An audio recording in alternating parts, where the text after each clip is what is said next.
네, 서민호 화백의 개천에는 용 울음소리만이라는 그림이 있습니다. 그림을 한번 좀 보여주시면은요. 이 그림에는 국민 81%가 이제 개천에서 용나는 시대는 지났다라고 생각한다라고 말을 하고 있습니다.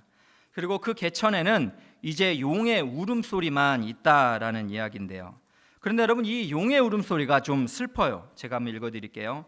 취직하고 싶어 용, 정규직이요 기대도 안 해 용, 결혼 포기했어 용, 꿈 그런 거 몰라 용, 버티는 게 용하지 용, 인간관계 접었어 용, 다 포기했어 용, 살고 싶지 않아 용. 네, 개천에서 이렇게 용의 울음소리만 들린다라는 이 만평을 우리가 들어보면 여러분 좀 마음이 슬픈 것이 사실입니다. 정말로 이 시대를 살아가는 사람들이 참 아픕니다. 여러분 공감하시지요? 저는 저희 교회에서 가정사역부를 섬기고 있습니다. 만약 하나님께서 제게 책을 쓸 수 있는 기회를 준다면 저는 책 제목을 정했어요. 그 책 제목은 아프니까 가정이다 라는 제목입니다. 어디서 많이 들어보신 것 같죠? 사실은 아프니까 청춘이다 라는 책을 이렇게 좀 베낀 것 같은 이런 책 제목인데요. 사실은 이 책 제목을 생각했던 것은 가정들을 신방하면서 정말로 아프지 않은 가정이 없더라고요. 정말로 이 땅의 가정들은 너무나 아프다라는 생각이 들었기 때문입니다. 여러분도 공감하시겠지만 여러분 대한민국이 너무나 아픕니다.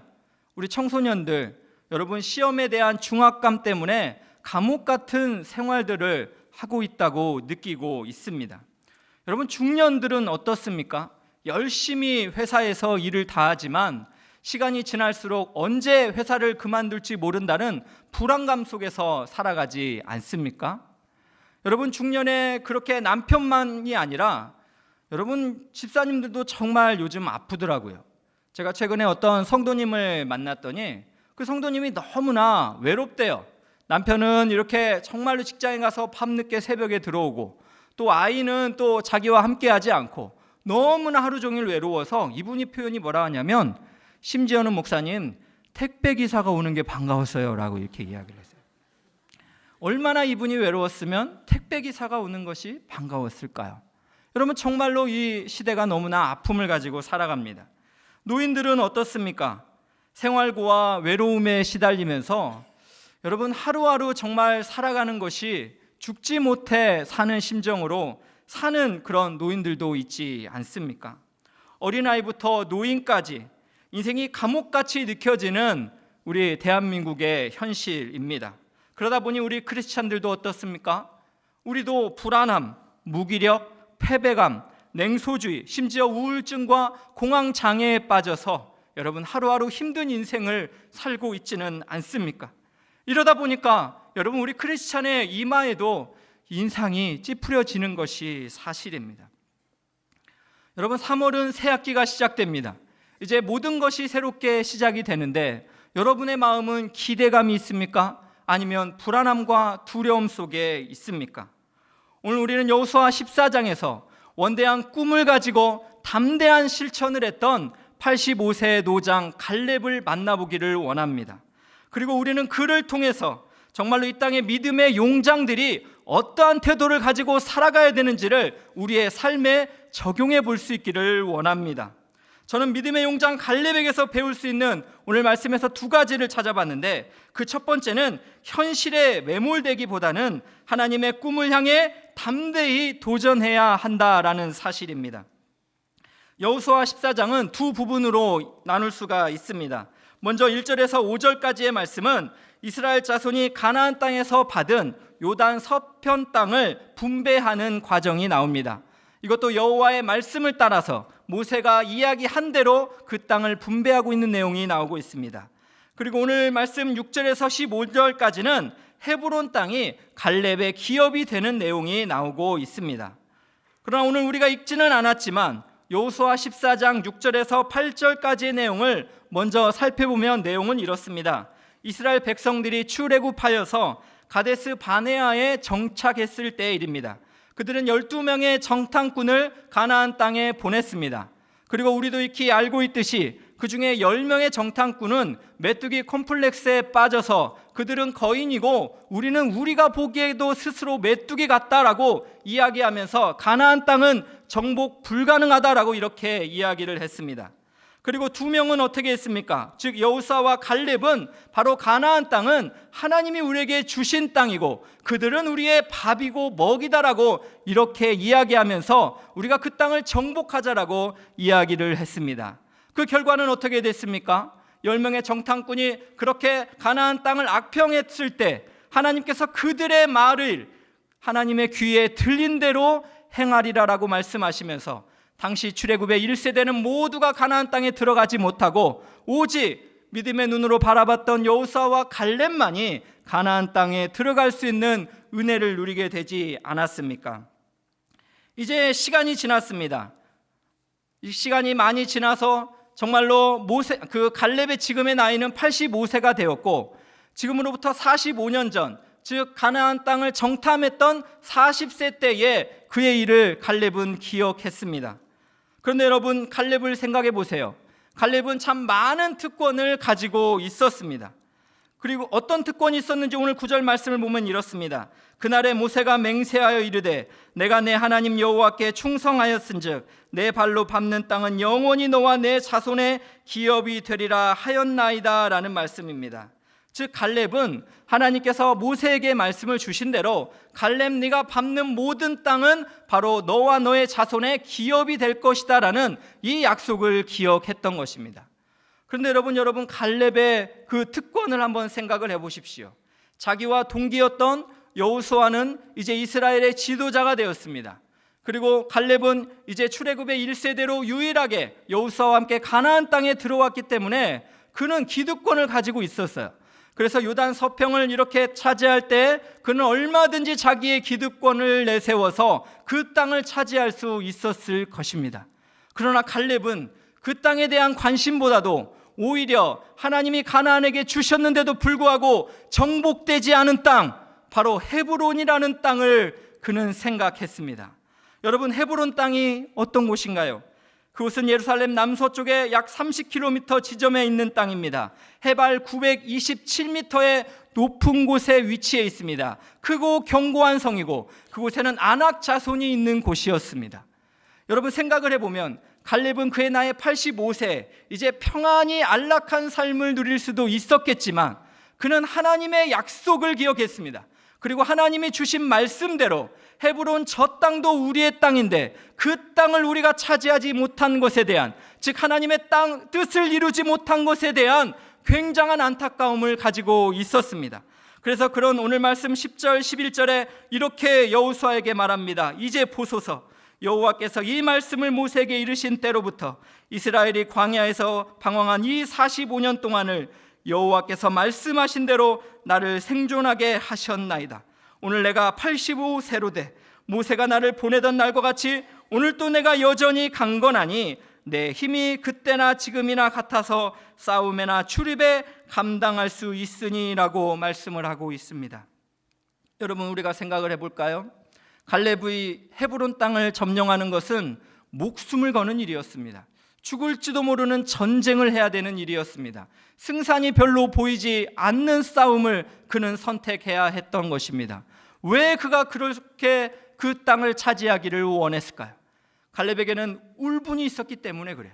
왜냐하면 바로 지금부터 45년 전에 이스라엘에 함께했던 그 가나안의 정탐꾼들이 그 아낙 자손을 보고 두려워 떨어서 결국에는 그들이 정말로 하나님의 그러한 말씀에 의해서 광야에서 40년 동안을 유리하고 방황했던, 그래서 그 가나안 땅을 차지하지 못하고 자신들과 함께했던 출애굽의 1세대들은 다 지났던 그 땅에 대한, 그 자손들에 대한 그는 울분이 있었기 때문에 그렇습니다. 저는 오늘 이 말씀을 생각하면서 우리는 정말로 우리 삶을 살아가면서 하나님의 뜻이 우리 가운데 이루어지기를 얼마나 애타게 갈망하고 있는가라는 생각을 해봤어요. 어쩌면 우리는 우리의 삶의 평안한 안락을 위해서 지금도 우리가 무엇을 먹을까, 무엇을 마실까, 이런 것에 온통 마음을 가지고 있을지 모르지만 하나님께서 우리에게 원하시는 것은 먼저 하나님의 나라와 그의 의를 구하시는 것이라는 것을 오늘 말씀을 생각하면서 우리가 묵상을 해볼 수 있지 않겠습니까? 그렇다면 여러분은 어떻습니까? 새 학기를 시작하면서 여러분은 현실에 안주하고자 하는 그런 마음의 태도를 가지고 계신가요? 아니면 메뚜기 컴플렉스에 빠져서 여러분도 소극적으로 행동하면서 도망칠 궁리를 생각하고 있는가요? 아니면 오늘 갈렙과 같이 하나님의 꿈, 하나님의 뜻이 이루어지지 않은 것에 대한 애타는 심정을 가지고 새 학기를 시작하고 있는가요? 저는 옥하는 목사님이 쓰신 길이라는 책을 이렇게 보면서 목회자를 기죽이는 평신도 동역자들의 이야기를 감명 깊게 읽은 적이 있습니다. 이 책의 주요 내용은 목회자와 평신도는 구분이 없다라는 것이었습니다. 성직자도 평신도도 모두가 하나님께 부름받은 특권을 가지고 있고 또 모두가 세상으로부터 보냄받은 소명을 가지고 있다라는 것이었습니다. 저는 목사이기 때문에 정말로 최근에 정말로 저를 기죽이는 평신도 지도자들을 2명이나 만났습니다. 1명도 아니고 2명입니다. 1명은 제자훈련생이고 1명은 교구의 순장님이세요. 지난 목요일이었습니다. 제자훈련을 함께 진행하는데 저희 제자반 집사님이 찬양을 하면서부터 막 우시는 거예요.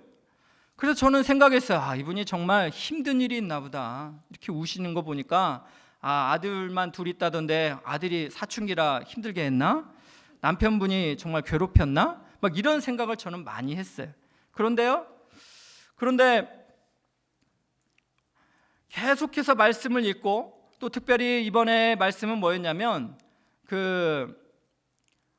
어떤 아버지가 아들이 정말로 귀신이 들린 것을 고쳐달라고 그렇게 제자들이 왔을 때 제자들이 못 고친, 그래서 예수님께도 정말 할 수 있으면 예수님 고쳐달라요, 막 이런 요청했던 그 내용이었습니다.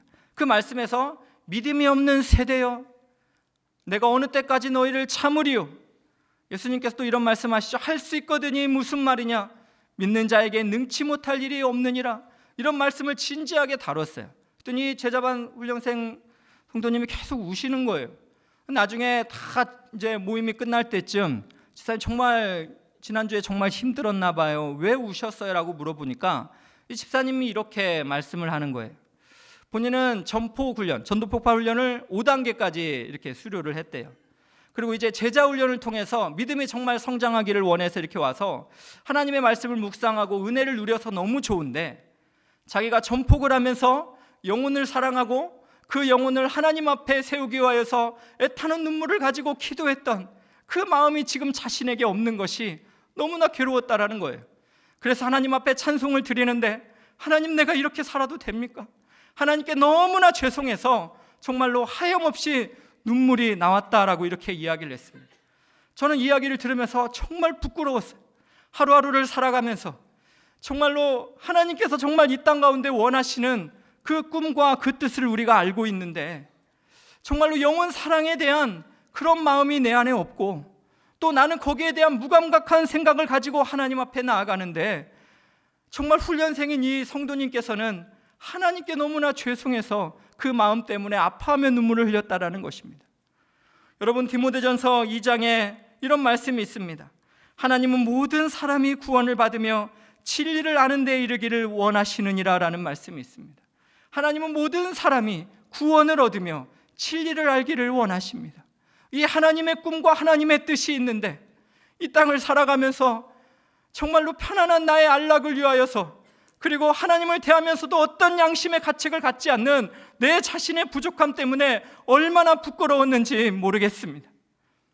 여러분, 지난주에 우리가 누가복음 15장 집을 나간 탕자를 우리가 매일 성경으로 큐티를 했습니다. 매일 성경 그 큐티를 하면서 누가복음 15장의 그 아버지의 집에는 집을 나간 탕자가 있었고요, 또 집안에 있는 탕자 큰아들이 있었습니다. 집을 나간 탕자나 집안에 있었던 탕자나 그들의 주된 관심사는 아버지의 소유였습니다. 그래서 집을 나간 탕자는 아버지의 소유를 얻게 되니까 그가 그 소유를 가지고 먼 타국에 가서 그것을 허랑방탕하게 다 잃고 나니까 다시 아버지의 품이 그리웠던 그 둘째 아들 아닙니까? 그런데 여러분, 집안에 있었던 탕자 큰아들은 어떤 사람이에요? 그는 정말로 둘째 아들이 돌아온 것을 보고 아버지가 이렇게 잔치를 열은 것을 보면서 분노했던 아들입니다. 그는 그날도 열심히 밭에 나가서 아버지의 밭에 일을 했지만 그는 아버지의 마음과 전혀 상관없었어요. 아버지는 둘째 아들이 돌아온 그 영혼의 돌아옴에 대해서 기쁨의 잔치를 원하는데, 그 큰아들은 정말로 아버지의 마음은 헤아릴 것 없이 정말로 아버지께서 둘째 아들을 그렇게 대하는 것 자체에 분노를 했다라는 것이에요.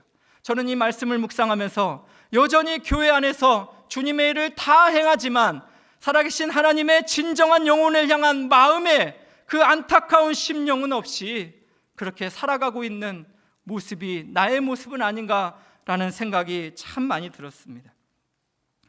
두 번째로 저를 기죽였던 평신도 지도자는 저희 교구의 여순장님이세요.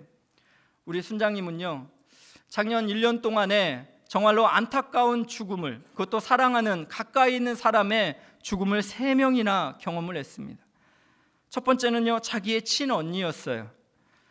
정말로 믿음의 멘토였던 친언니가 갑작스럽게 교통사고로 소천을 하셨습니다. 얼마나 여러분 힘이 들었겠어요.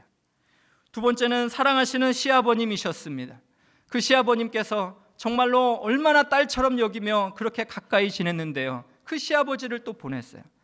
근데 세 번째로 우리 순장님께서 보내신 분은 바로 지난 5년 동안 함께했던, 폐암 말기로 고생했던 그 순원의 죽음을 보냈습니다.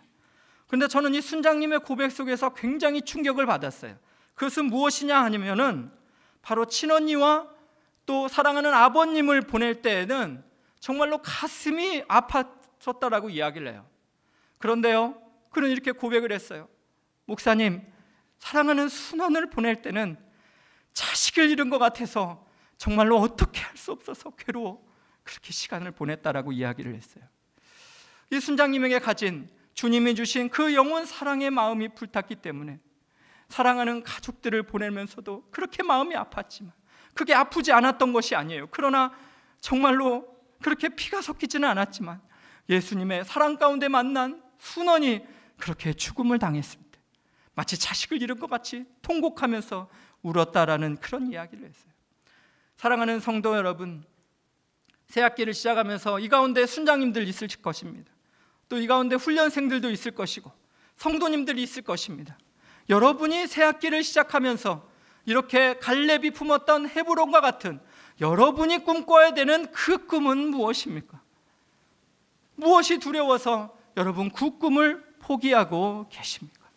오늘 이 밤에 여러분 다시금 하나님을 의지하시면서 정말로 주께서 나에게 원하시는, 하나님이 원하시는 애타는 그 꿈을 다시금 꿈꾸시고 그 꿈을 향해서 담대히 도전하시는 은혜가 있기를 주님의 이름으로 축원합니다. 두 번째로 우리가 믿음의 용장 갈렙에게서 배우고 싶은 것은 바로 하나님의 함께하심을 믿고 전적으로 따라야 한다라는 것입니다. 제가 참 건강하게 보이지만 저도 제가 참 건강하다고 생각했는데요, 작년 4월에 제가 탈장 수술을 했습니다. 네, 정말 수술을 하니까 힘들더라고요.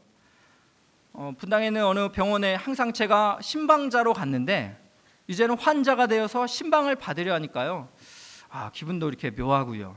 또 이렇게 우리 성도님들이 수술할 때 이렇게 힘드시구나 라는 이런 생각이 많이 들었습니다.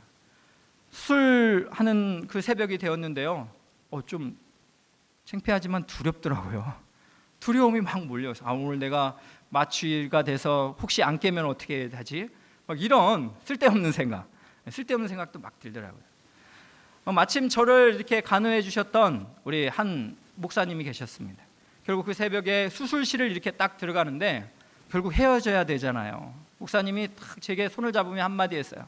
여호와는 나의 목자시니, 여기까지 했어요. 여기까지.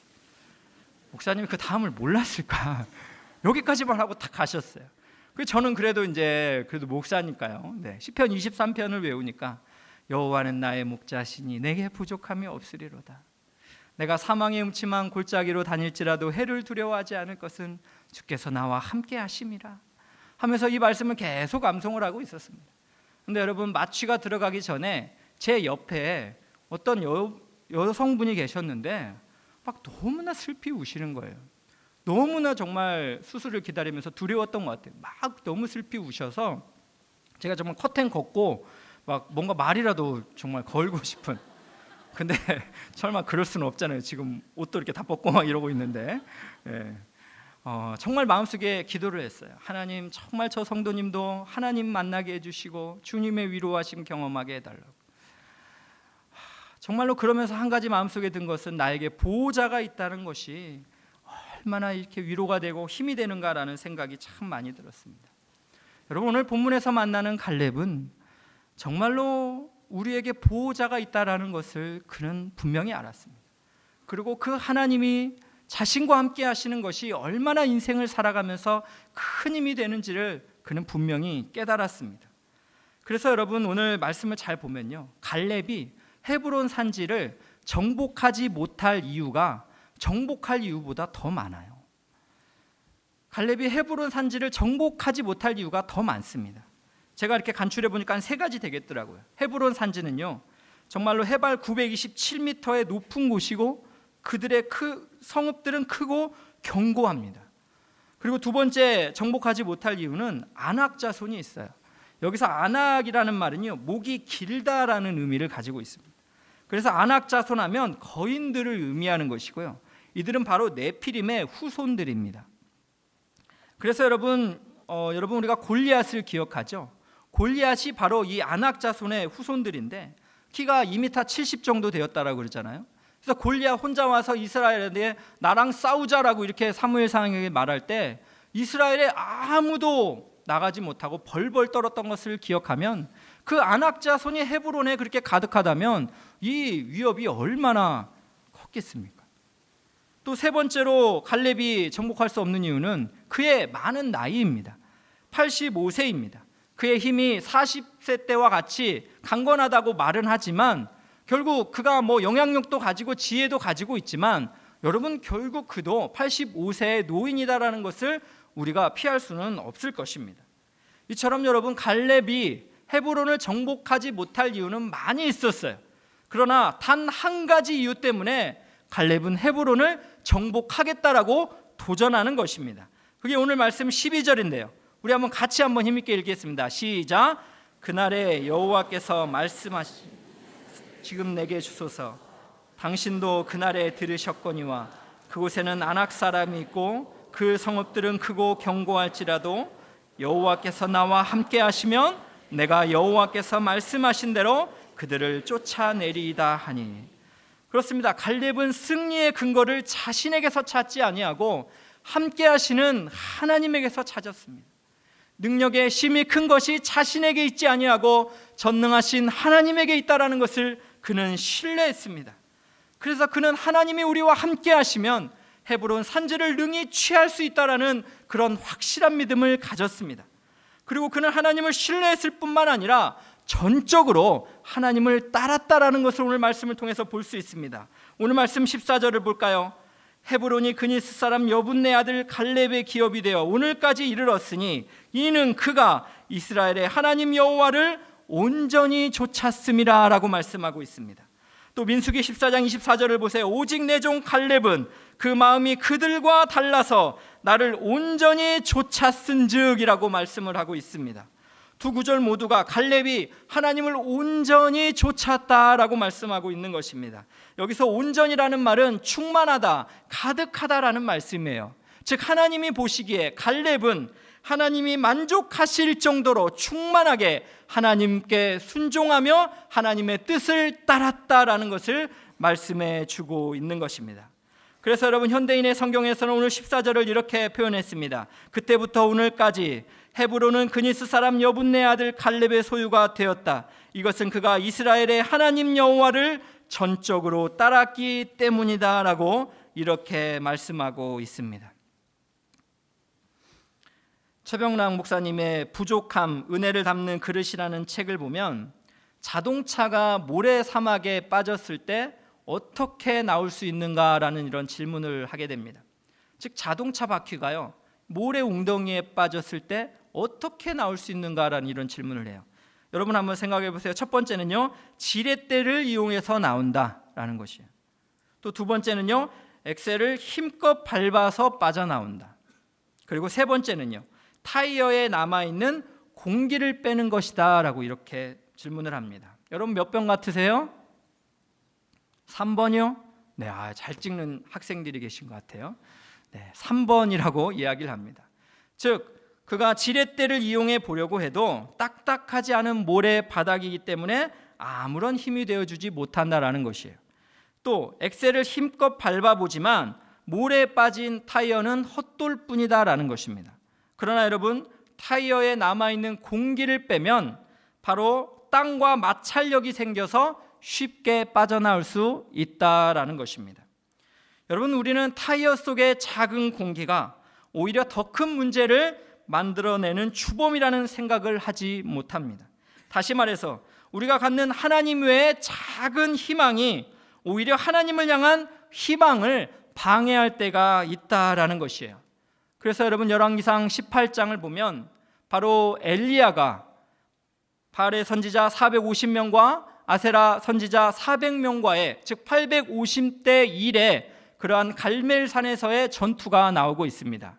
이 전투의 내용은 무엇입니까? 850의 그 이방 신들을 쫓는 사람들이 자신의 신의 이름을 그렇게 불렀습니다. 제단을 쌓아놓고 불렀죠. 그러면 불이 임할 때 그 신이 참신이다라는 그런 얘기였지 않습니까?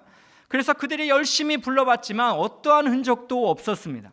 이제 엘리야의 차례가 되었습니다. 3년 6개월 동안 비가 오지 않았기 때문에 이제 조금만 부싯돌을 가지고 이렇게 긋기만 해도 제단은 이렇게 활활 타오를 것입니다.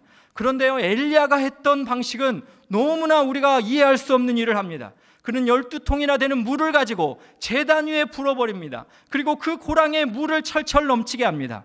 여러분, 메마른 장작이 더 불을 쉽게 타오를 텐데 오히려 그는 그 제단에 물을 부어 버렸다라는 것은 이제 이 제단에 불을 붙일 수 있는 분은 하나님 외에 없다라는 것을 그가 말하고 있는 것입니다. 그는 하나님 외에 다른 그 어떤 0%의 가능성을 의존하지 않았다라는 것이에요. 그래서 엘리야는 그렇게 하나님을 간구했을 때 하나님께서 그 제단에 불로써 임했던 것을 우리는 열왕기상 18장을 통해서 잘 이해하고 있습니다. 마찬가지로 사랑하는 여러분, 우리가 이 땅을 살아가면서 하나님 외에 다른 것을 의존할 때가 많아요. 그런데 우리가 하나님 외에 두는 그 작은 희망 때문에 하나님이 일하시는 것을 방해할 수 있다라는 것입니다. 그래서 여러분, 시편 147편에는 이렇게 말합니다. 여호와는 말의 힘이 세다 하여 기뻐하지 아니하시며 사람의 다리가 억세다 하여 기뻐하지 아니하시고 여호와는 자기를 경외하는 자들과 그의 인자하심을 바라는 자들을 기뻐하시는도다 라고 말씀하고 있습니다. 그렇습니다. 하나님은 말의 힘, 마력을 의지하는 거 원하지 않으세요. 하나님은 자기의 힘, 자기의 다리가 억세다 하는 것을 의지하는 거 원하지 않습니다. 하나님이 기뻐하시는 것은 여호와를 경외하고 그의 인자하심을 바라는 자들을 하나님이 기뻐하시는 줄로 믿으시기를 주의 이름으로 축원합니다. 저는 오늘 말씀을 마치면서 정말로 엑스플로 74년에 바로 이 놀라운 하나님의 은혜가 생각이 참 많이 났습니다. 여러분, 엑스플로 74를 기억하십니까? 1974년에 김중곤 목사님과 한국 대학생 선교회가 어떤 생각을 했습니까? 여의도에 30만 명 집회를 하겠다라는 그런 생각을 했지 않습니까? 그때 여러분, 그 한국 대학생 선교회 CCC의 간사님 70여 명이 정말로 김중곤 목사님의 이 일은 절대 불가능합니다라고 불가지로를 여러분 70여 개를 이렇게 이야기를 했다고 얘기해요. 날씨, 수송, 그리고 30몇 명을 어떻게 밥을 먹이면서 5박 6일에 그 수련회를 어떻게 합니까? 라는 그런 질문을 가지고 그들은 할 수 없다라는 그런 생각을 가지고 있었다고 합니다. 그때 여러분, 김중곤 목사님의 가슴 속에 품었던 그 생각이 무엇입니까? 이는 힘으로 되지 아니하고 능으로 되지 아니하고 오직 여호와의 신으로 되느니라. 김중곤 목사님은 그런 생각을 했습니다. 그래서 함께하는 70여 명의 간사님들을 한 명씩 이렇게 호명합니다. 김한신 간사님, 민족복음화가 하나님의 뜻입니까? 그러면 민족복음화는 하나님께서 이루신다는 것을 믿으십니까? 라는 이런 질문을 드렸어요. 70여 명의 간사님 한 분 한 분을 그렇게 일어 세우면서 민족 복음화는 하나님의 뜻이고 이 일은 하나님의 신 여호와께서 함께 하시면 능히 이루실 수 있다라는 것을 그렇게 선언하셨습니다. 여러분, 결국 어떻게 됐습니까? 하나님께서 큰 은혜를 주셔서 1974년에 정말로 여의도 광장에는 32만 명에 되는 많은 사람들이 일주일 동안 집회를 하게 되었고, 그곳에는 하나님의 영적인 부흥이 일어나서 1980년대 대한민국에는 한국의 교회마다 곳곳에 놀라운 하나님의 영적 부흥을 경험했던 것을 여러분 기억하십니까? 저는 오늘 말씀을 묵상하면서 여러분에게 질문하고 싶어요. 김 집사님, 집사님이 생각하시는 그 하나님의 꿈은 하나님의 꿈입니까? 그러면 하나님이 이루실 것을 왜 믿지 못하십니까? 박 집사님, 또 김 권사님, 권사님은 정말 하나님의 꿈이 정말로 이 땅 가운데 이루어질 것을 확신하지 못하는 그 이유가 무엇입니까? 우리의 연약한 믿음 때문이 아닙니까? 하나님의 능력을 경험하지 못하는 우리의 부족한 신앙 때문이 아닙니까? 사랑하는 귀한 성도 여러분, 우리 이 시간 하나님을 정말로 붙드시다, 우리와 함께 하시는 그 하나님이 우리와 함께 하신다면, 또 우리가 그 하나님을 전적으로 따라가기로 우리가 결단한다면 우리가 소원하는 그 꿈은 반드시 이루어지게 될 줄로 믿습니다. 할 수 있거든이 무슨 말이냐? 믿는 자에게는 능치 못할 일이 없는 줄로 믿습니다. 내게 능력 주시는 하나님 안에서 우리가 모든 것을 이룰 수 있을 줄로 믿습니다. 이 밤에 우리가 그 하나님을 붙듦으로 하나님의 꿈이 사랑하는 성도님들을 통하여 이루어지는 놀라운 역사를 경험하시기를 주님의 이름으로 축원합니다.